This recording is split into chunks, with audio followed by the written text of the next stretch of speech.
Hello,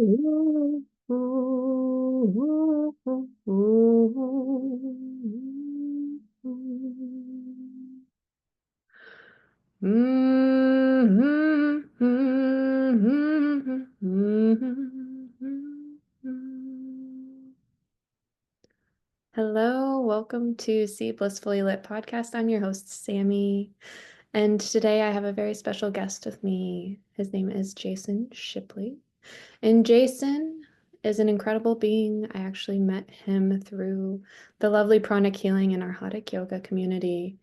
Jason, would you be as so kind as to introduce yourself and share a little bit about you and what makes you unique?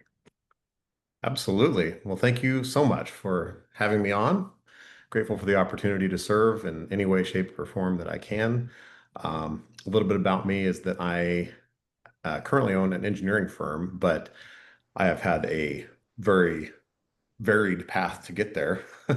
But I have um, a beautiful family, and I am grateful to have all the gifts of my life. But I've had a lot of tragedy in my life, and I've overcome a lot. And so I think the beauty in that is that I've been able to learn to reinvent myself. And I'm actually in the process of writing a book called Reinventing Yourself. So that has been a gift that I've been able to overcome challenges that some people say they never could. And then I saw other people that say they never could. In fact, like my mom overcame, or she was devastated by a challenge, and that drove me to want to basically make it a must to where I had to overcome this challenge. And so that's what I focus on now is finding the beauty in life every day.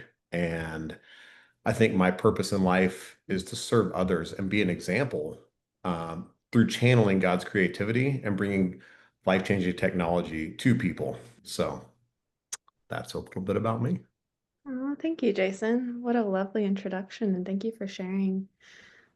It seems like you are on a very intriguing path, but it's also creative and inspiring. Yeah, there's never a dull day in my life. We, I've been blessed with learning enough to be dangerous in certain things, but I have the gumption to just keep trying. One thing I've learned is always just keep putting one foot in front of the other, and the path kind of unfolds. And I've seen that in my life as where I can start on a path, and then it's like I don't really know how this is going to unfold, but I just have enough faith to realize like, okay, I can just see a little bit further down the road. And I just sometimes take action and things just unfold because I took action, right?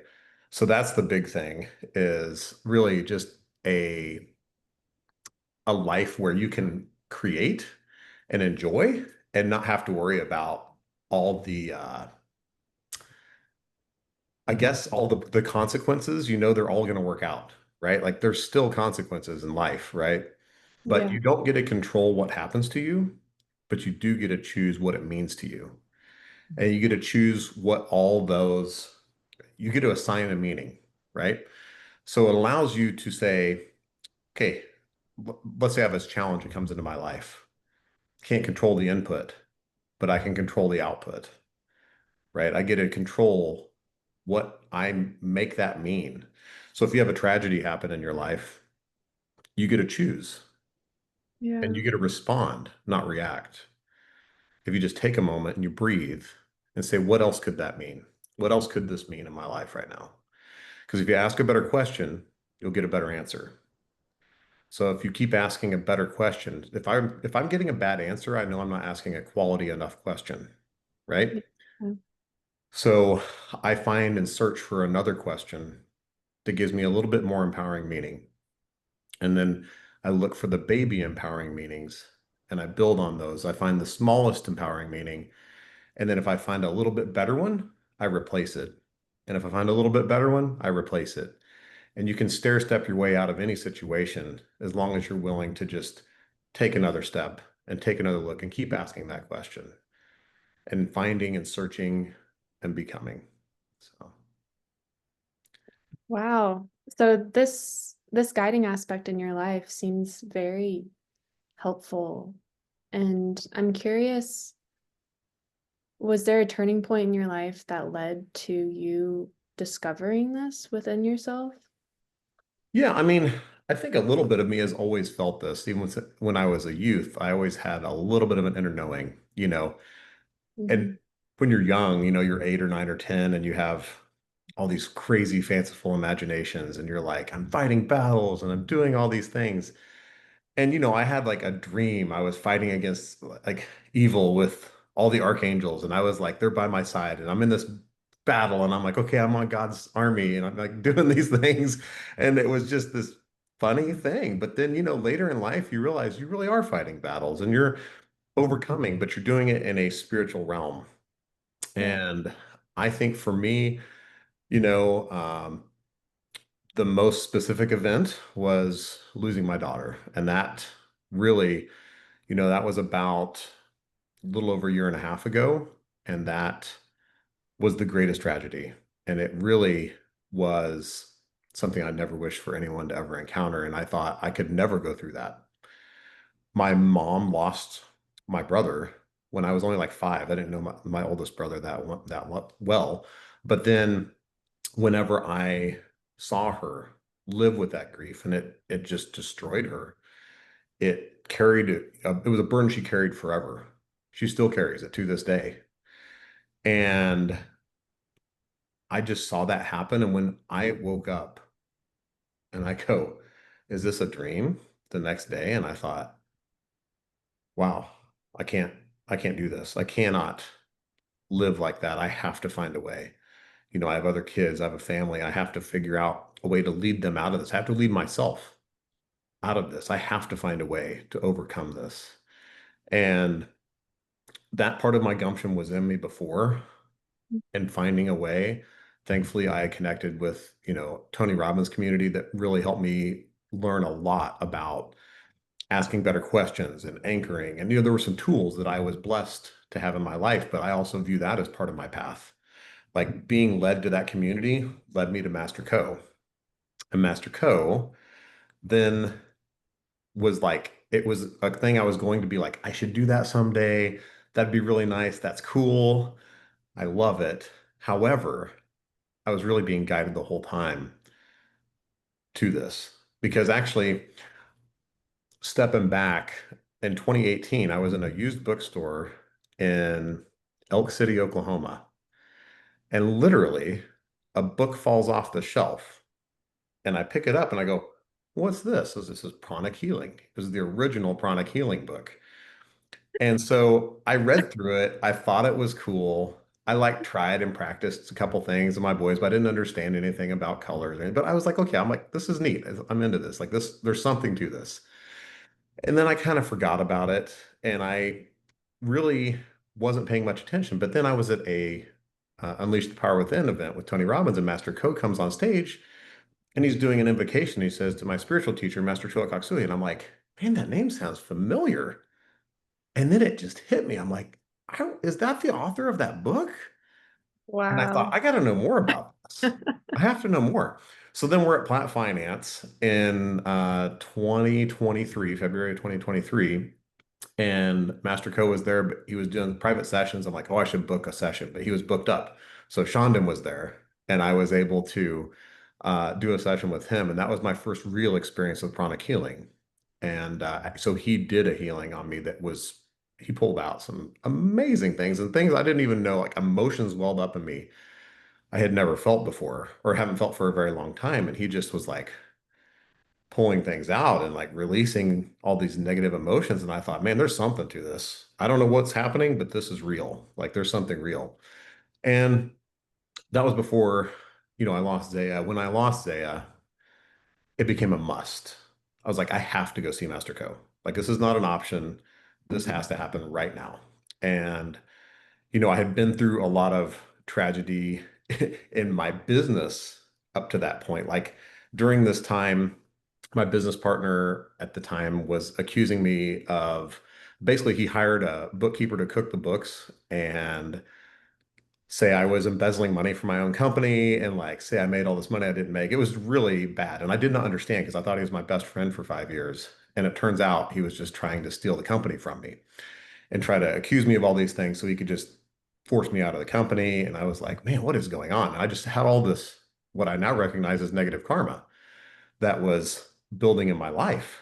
And I just was like, man, what is happening? Like my whole life is falling apart. And then Zaya. And when that happened, I was like, my life is in shambles. Like in some ways, it looked really good on the outside. Like I'd moved to my dream home in Florida. I had overcome all these things. I'd done things that looked good to other people, but it was not fulfilling. And my relationships weren't great. My business was falling apart. And now I just lost my daughter. And I thought, how much worse could it get? And I thought, like, this is rock bottom. Like, I don't know what else to do.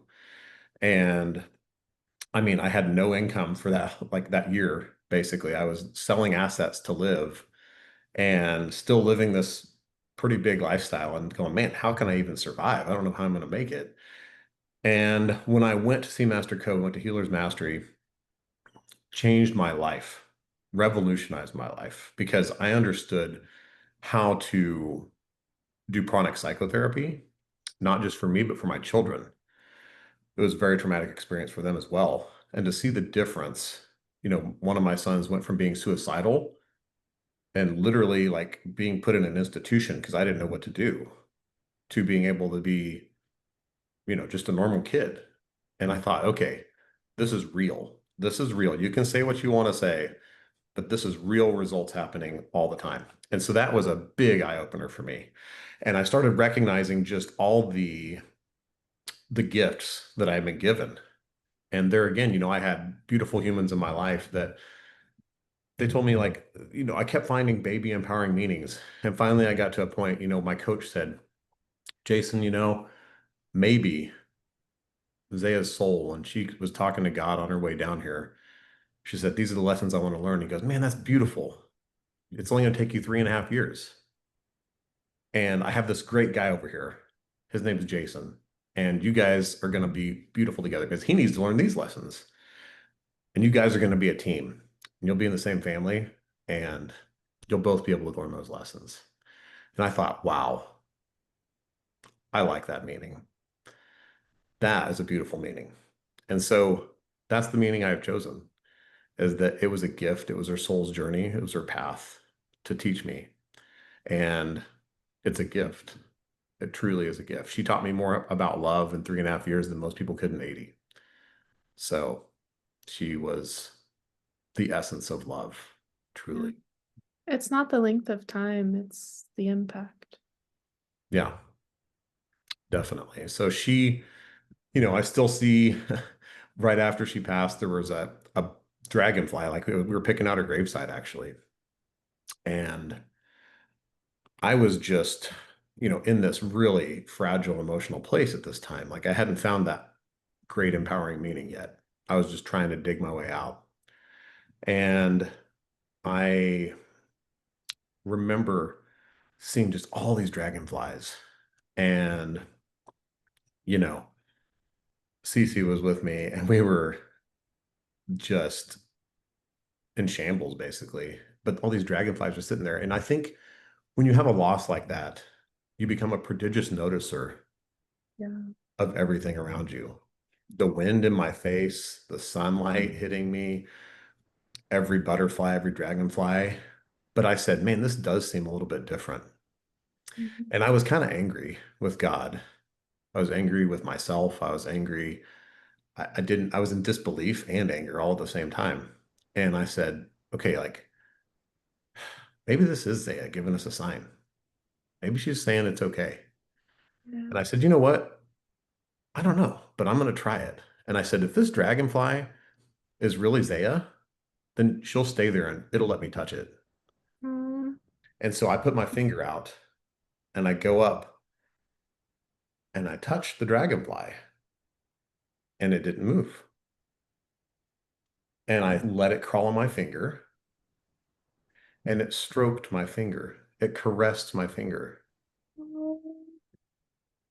And I just looked at it and I thought, okay, all right, I tested the universe and here it is giving me a response like, okay, God, I understand. Like I get it. And thank you, Zaya. thank you for showing me it's okay.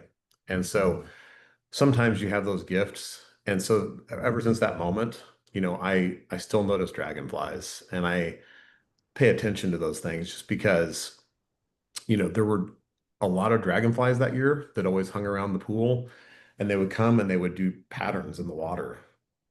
And it was different patterns that would just be like, you could see where they hit the water, there'd be ripples. And so we would have threes and sixes and nines were a lot of the patterns. And I just started really studying numerology at that point and understanding like what is the meaning behind this and finding, new things that I had never explored because I was raised in a Christian home that was very strict and like there was no other spirituality and no other anything, right? And it was like there's only one way. When you start recognizing higher spiritual truths, you're like, that is a truth, but that's one level of truth. And there are Yes. higher levels of truth. And, there's so much beauty and so much congruency throughout many religions, not every religion, but there's a lot of congruency through many religions. And they're all pointing to the same spiritual principles. They're all pointing to the same place, which I always thought that was evil and you can't do that. But now I'm like, well, maybe these people are all onto something. Like everybody in the world is trying to get to the same place. So Yeah.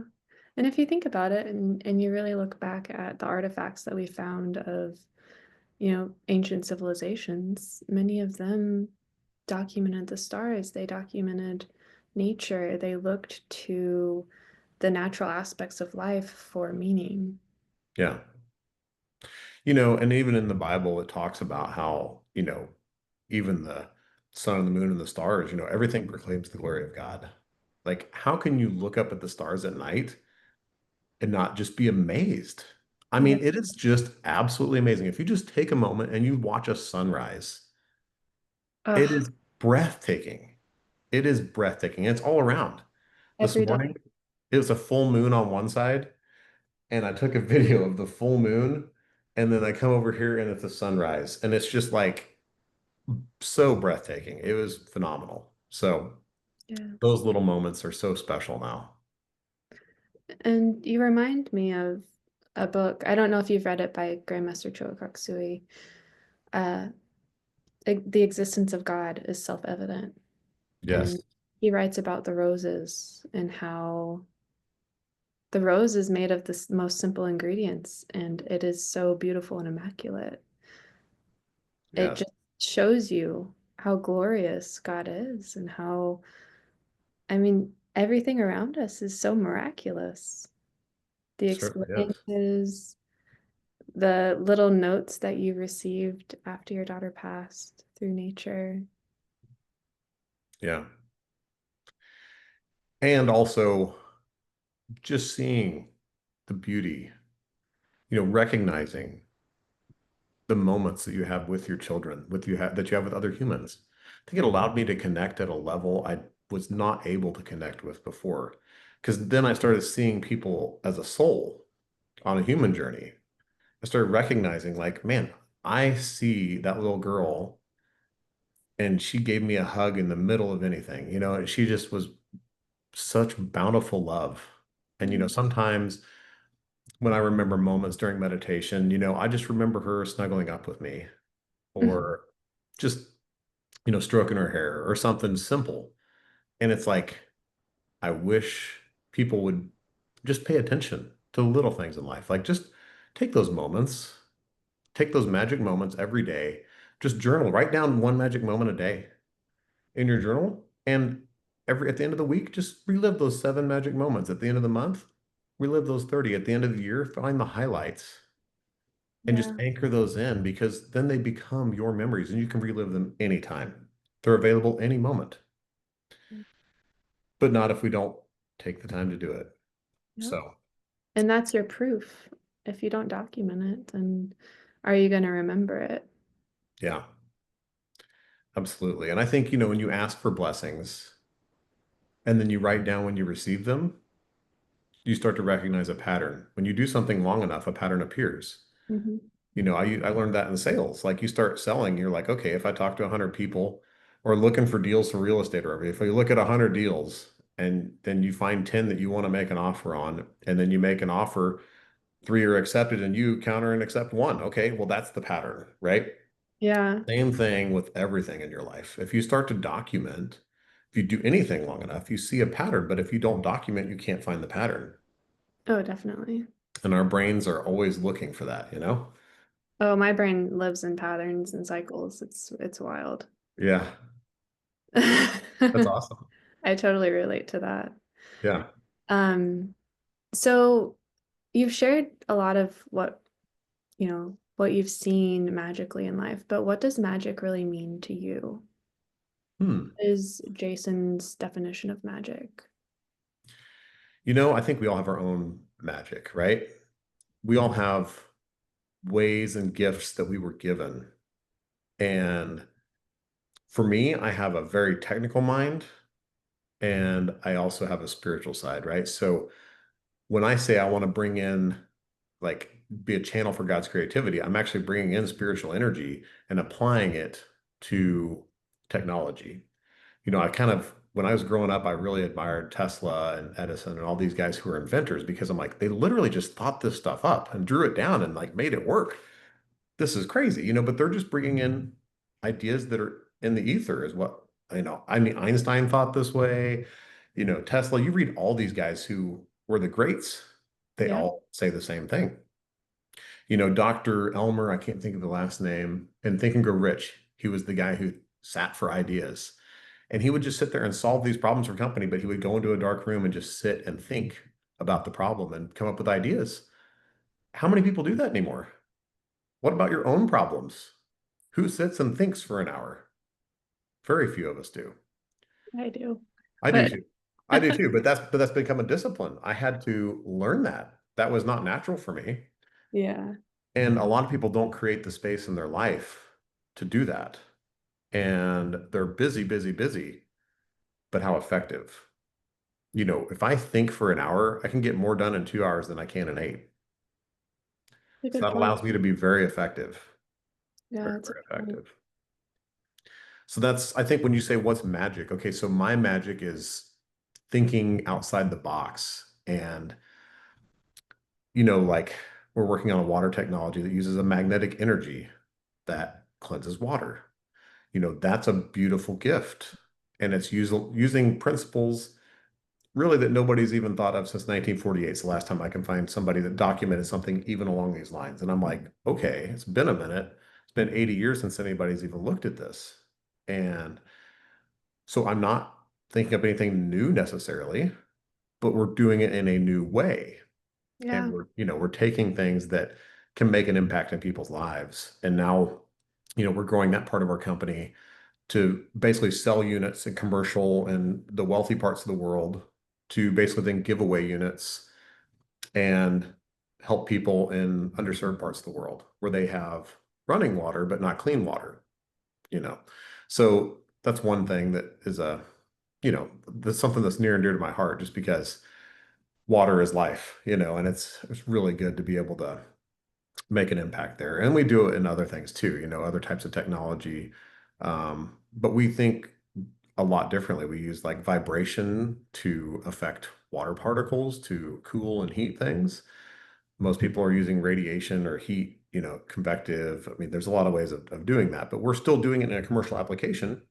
It's very scientific, but we're doing it differently. So I think that's kind of bringing daily magic into our business. When it comes to personal life, I think bringing magic is very easy if you just focus on it. Like bringing a conversation, when you actually have a conversation with another person, it's magic. oh It yeah. really is magic. The conversation we're having right now, if you're bringing in that energy and you're pushing that energy into the conversation, it's magic. And Hmm. if you do that, you can connect with the other person's soul, whether it's your children or, an intimate partner, or if it's a business deal you're doing, like connecting with that other human is magic, because that allows you to affect change. And sometimes you don't even know that you're affecting change. Like before we came on, you were telling me like I inspired you with my 5K. I'm like, oh, great. I feel good about that. But I didn't know that I was doing that. But I'm just out there doing it. right? So sometimes you're just putting in the effort and people don't even realize that they're having a change or an effect on other people, right? Like you can bring that magic and affect tons of people in your life that you don't even know. So, yeah. So, thinking outside of the box, going about things in your own authentic way and connecting, having presence and holding that space for yourself. It seems like those are kind of your building blocks for creating that magic in your life. Yeah. Yeah, I would say so. And also inspiring others to let their magic out. Yes. Because I think we've lived in a society for so long where people have been afraid to believe in themselves, Hmm. afraid to be themselves.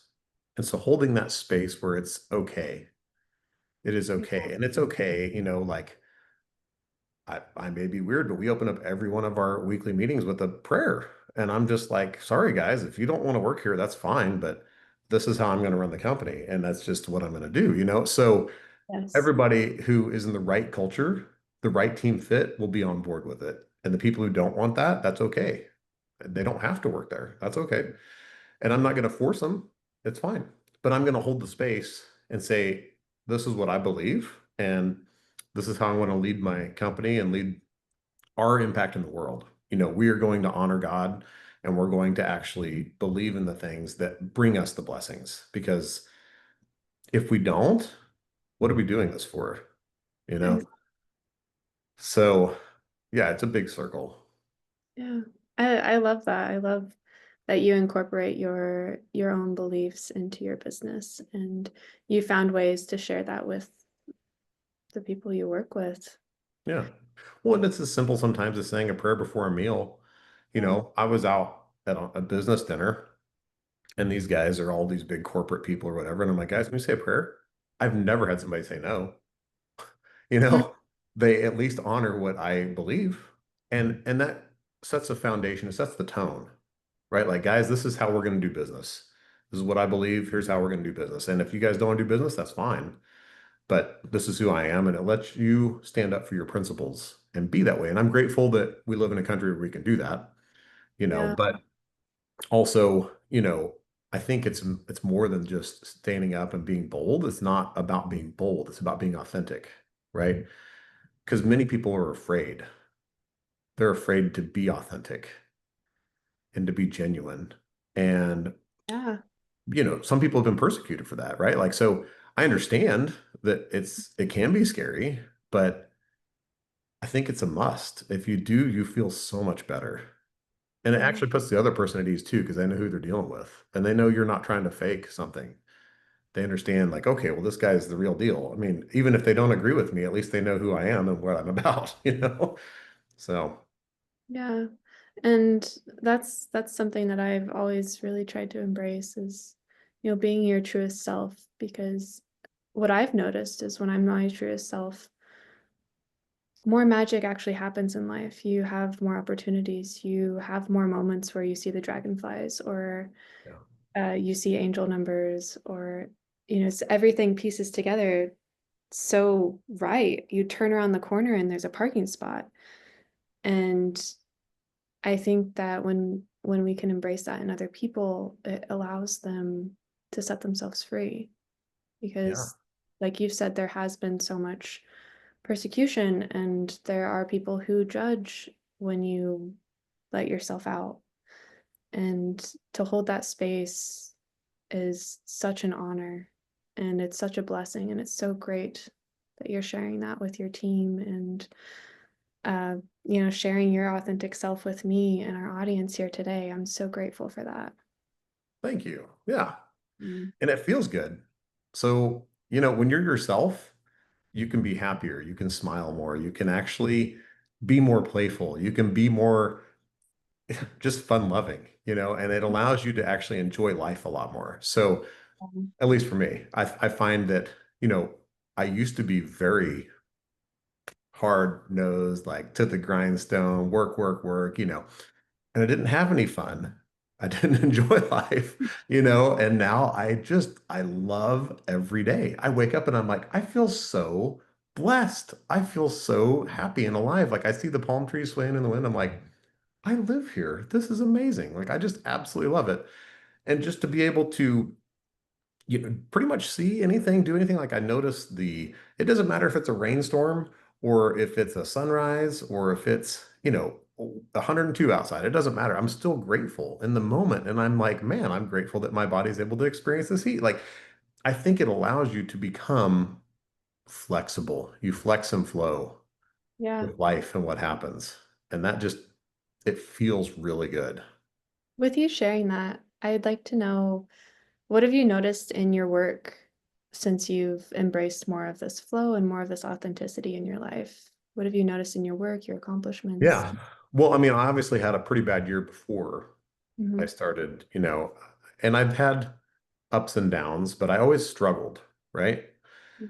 And I was at a point in my life, let's see, I'd have to think exactly when that was, but I was, my monthly bills were around 20 to 22,000 a month. Okay. And I had no income and I was churning through all my assets, right?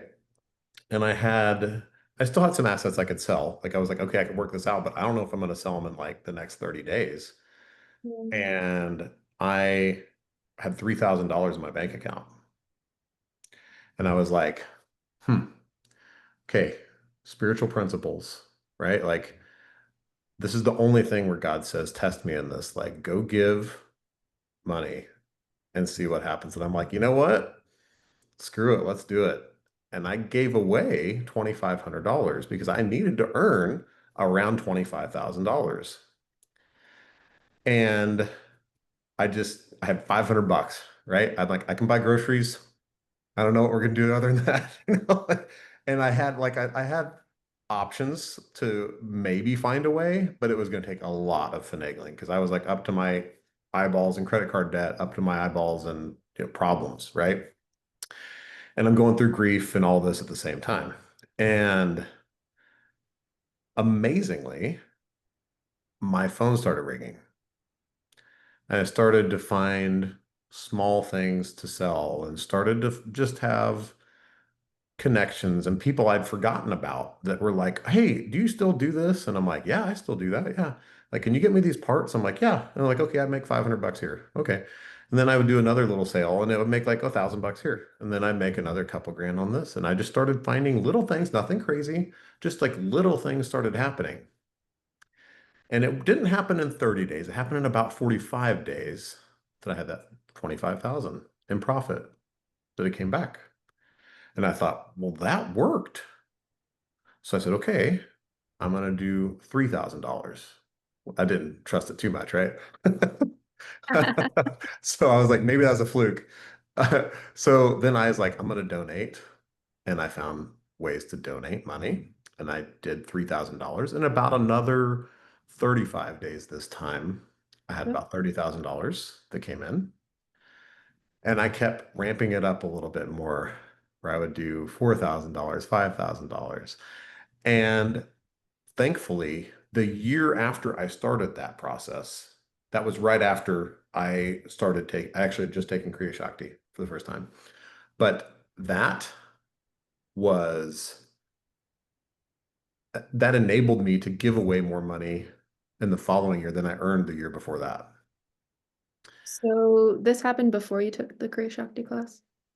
That happened right around the same time. Like I can't, I have to look back through my journals to really see where the depths of despair was. But it was one of those where it was right around the same time, and I was like, I'm just gonna trust God and just say, okay, I'm just gonna try this spiritual thing, for my material stuff, not just for my soul and not just for the spiritual side of things, but I'm gonna trust it in the business side of things.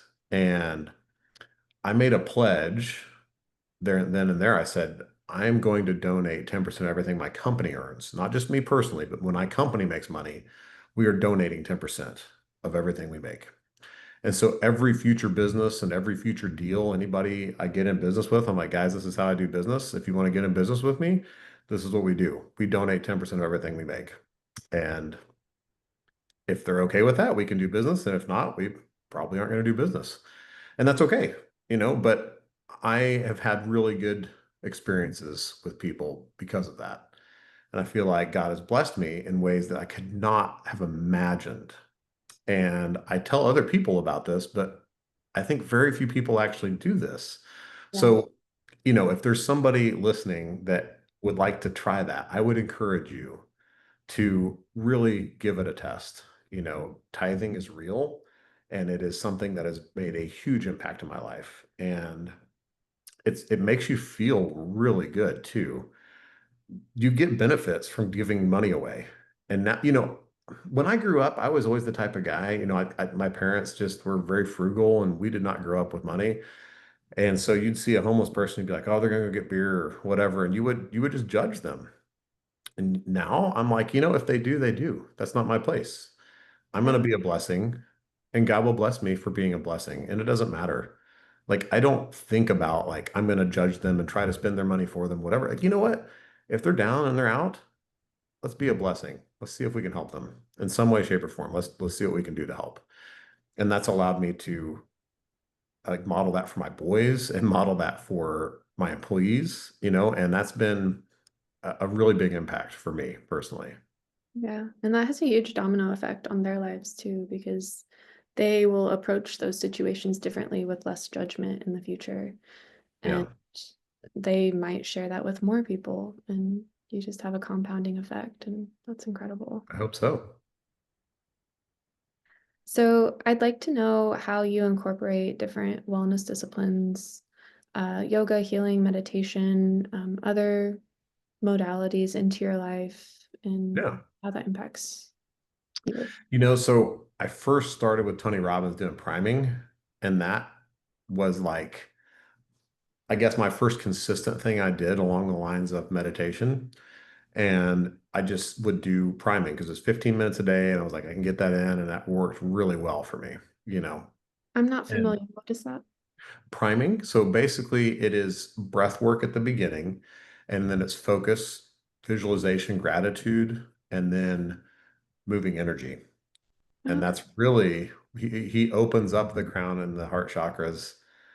Master Coke explained it beautifully, but he said he did it in a different way than pranic healing teaches, but he says he's doing the same things. So it really is neat to see that. But then, just focusing on gratitude and basically setting yourself up for success every day, right? And so now sometimes I do a priming, but I also kind of blend it with Twin Hearts meditation. That's kind of my own little personal take on it. yeah. But I still do the breath work at the beginning, focus on the gratitude to open up heart and crown chakra. And then I just bless the earth instead of doing like moving the energy up and down. I'm just blessing the earth. But that's just kind of something I do. I pretty much do twin hearts every day. Meditation on twin hearts. That is something that is just very simple. It feels like it's almost maintenance for me, right? Like it's Um, cleansing. And then Arhatic yoga. I pretty much practice that. Not every day. I would love to say I do it every day, but it's probably 3 to 4 times a week. I practice Arhatic yoga, and that's just basically meditation, right? So that's as far as health goes. I mean, I do run a 5K every day. I'm on day 893 in a row today, and um, I work out. I've done 75 hard 7 times. I've only completed it one time, but I've attempted it 7 times. And I've actually, you know, I think that's good for me because it pushed me to basically start doing the things I already knew I should do, but it was a methodology to allow me to do that. So it's 2 45-minute workouts a day, a gallon of water a day. You read 10 pages every day. You take a progress picture and no alcohol. So, those are just things that are good for you. And when you have to follow a diet, whichever diet you want, there's no rule on which yeah. diet. But so now I pretty much do that anyway, right? Like, so I pretty much, it's like my lifestyle. I did it so many times that it became part of my lifestyle. And so then I started like, okay, I need it. Like I was in the gym doing a 45-minute workout and I'm doing a 5K every day, and so it just kind of pushed my body to adapt and overcome. And that Mm. helped me to transform my body. So I started really focusing on like weightlifting, like real weightlifting, probably, right after Zaya passed is when I joined the gym, and that's when I started really pushing myself. And so since that time, I've added actually about 40 pounds, but I feel really good. Like my body fat percentage is about the same, but I've packed on so much more muscle that I just am able to have so much more energy and I can eat a lot more, which I love to eat. So so that I mean, allows me to consume some more calories. it weighs more than fat, and when you work out, it speeds up your metabolism. Yeah. So, I mean, So anyone I eat about would on love, average about 4,000 calories a day. So yeah. yeah, that's great. I love hearing about what you do daily and how it's working for you. I did mention before we started recording, I've been watching your social media and you share that you've been doing a 5K every day, and it inspires me as a runner because I really run just kind of for fun and to clear my head. And um, this summer I've been getting hot, and so I just walk because I just get tired of running. And you've inspired me to push myself more, to use that will a little Mhm. bit longer. And it's improving my runs and pushing my heart to pump a little bit more. So I'm really Yeah. grateful that you share your inspiration of your wellness routines online. Yeah, absolutely. Yeah, and that's, as I packed on that muscle, I found my cardiovascular health had to improve because my shins would start hurting. I'm like, I've been running for 2 years and I get a shin splint. Like, what's going on here? I stretched. What's going on? Well, you're adding weight, and so your muscles have to work harder. And you go, oh, okay.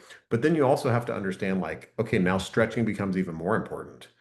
Like all your pre-workout and post-workout becomes more important. And then your diet becomes more important. Like the things that you hear all these other fitness gurus talk about, it's almost like I don't want to say it's natural, but it becomes a progression Mm, as you start to do more things. It's like, okay, now I have to figure out the next step.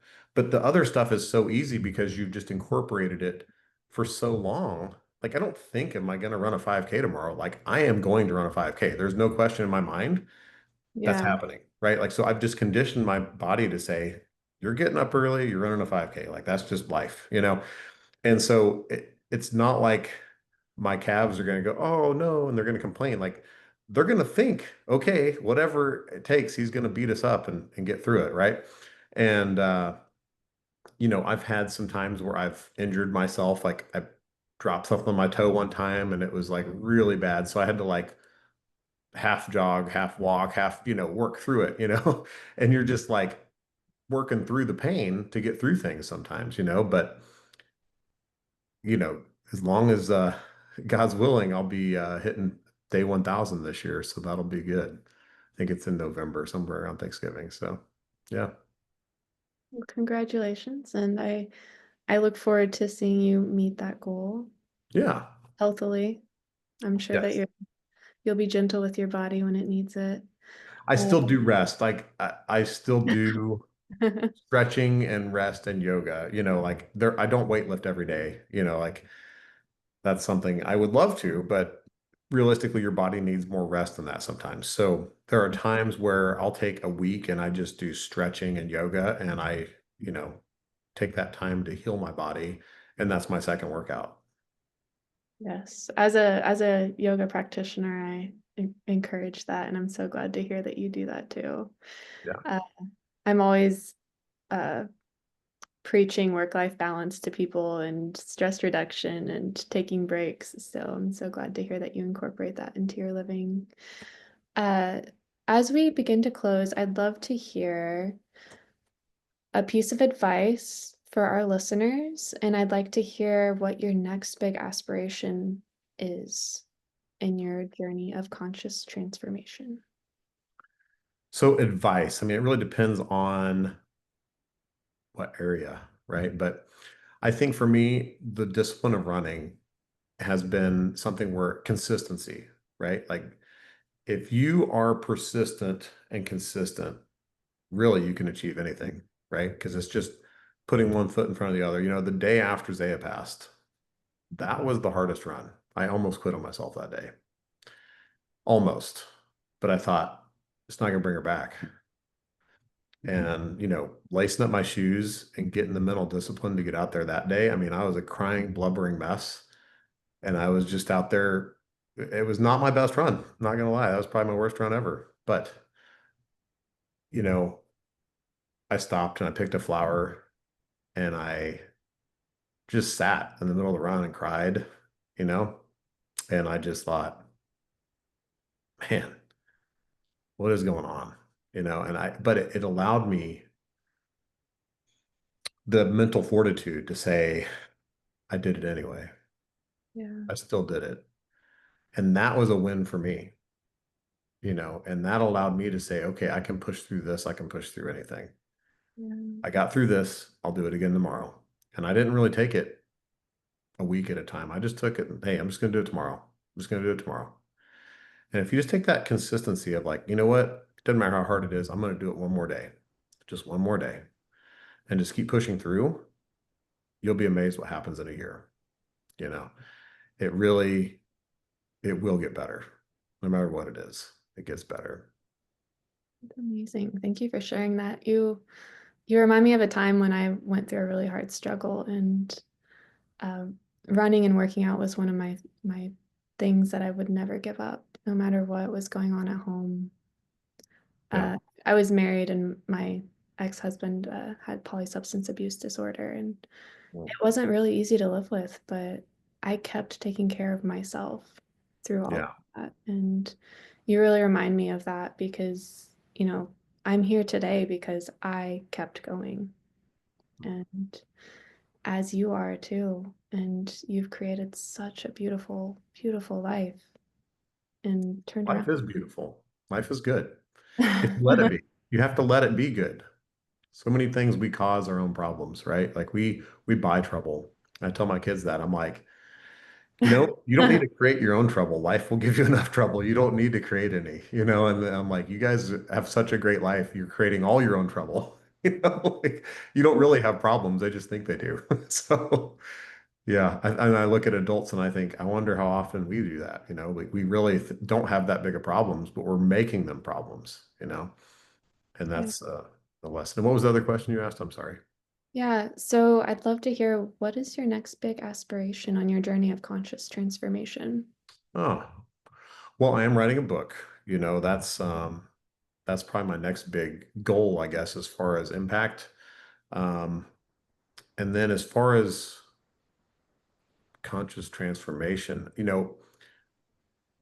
this water technology I think is going to be big, but we have so many other things. Like we're working on, you know, magnetic generators that are going to be revolutionary. There's a lot of things that you have to be careful how you introduce it because some things are so revolutionary, people are like, what? Like they don't understand it. And so you have to kind of like ease the technology in. Yeah, And so it's more about being cognizant of how to not disrupt too quickly, right? Because if you have a disruptive technology, it usually gets squashed. So you have yeah. to figure out ways of doing that. So I think as Kind of far like as the like, hybrid car. what's that? I said kind of like the hybrid car. Yeah, I have actually, I may build a car at some point too, but that's in the future. I have to make money on other things to be able to fund that, right? But there are a lot of things that we're working on that I feel like are good potentials, but I'll see where the universe takes me. I'm not gonna force myself into one thing because I have found that whenever I have a plan, it gets twisted and turned and flopped upside down, but it all works out great in the end. So, Yeah, I totally relate to that and understand where you're mm. coming. Thank you so much for sharing. You've shared so many deep thoughts and revolutionary understandings that I think that we all have deep down inside of us, and we know that we have them. But you you found a way to so eloquently share them and how they've really impacted your life. And I just want to hold space for you and your family. Um, and thank you so much for sharing such a heart opening share about your daughter and My pleasure. really how it impacted you. Thank you. And may her soul be blessed. Absolutely. Thank you. You're welcome. As we close, I'd like to do a short little meditation Yeah. just to bring us all together as one before we embark on our journeys elsewhere. So, if you are driving, if you're operating any machinery, do not do this. You can pause, you can come back, watch the recording again. But for those of you who are sitting down, you can sit upright, uncross your arms, uncross your legs, close your eyes, and just tune into your breath. Take a deep breath, sigh it all out. Take another deep breath. See if you're filling up your belly or your chest. Try to send your breath down to your belly. And just sigh it out a few more times. Just letting anything go.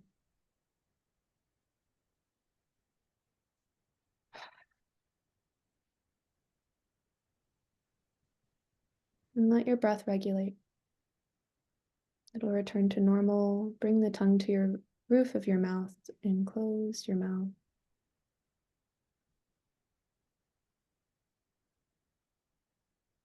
Just focusing on that breath, allowing it to regulate itself and move and flow naturally. Take a moment to scan the surface of your body, scanning the surface of the skin with your conscious attention. And return your awareness to your breath, noticing the body and the mind stilling, the emotions stilling.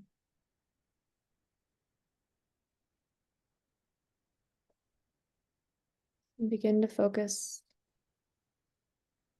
on that quietness between each breath.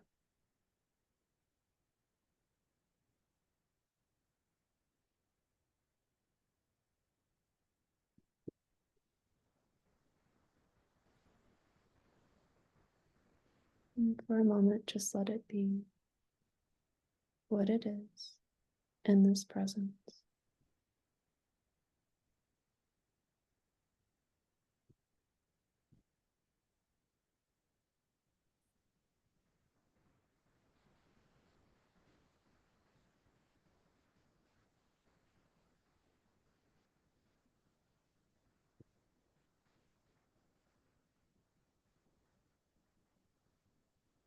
And begin to deepen your breath. If you feel the need, you can wiggle your fingers, wiggle your toes, taking deeper breaths into the belly again.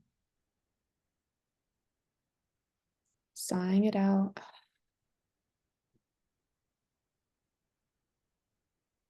Refreshing. Each breath lightening your load, brightening your being. As you're ready, slowly open your eyes, ready to embark on the next leg of your journey.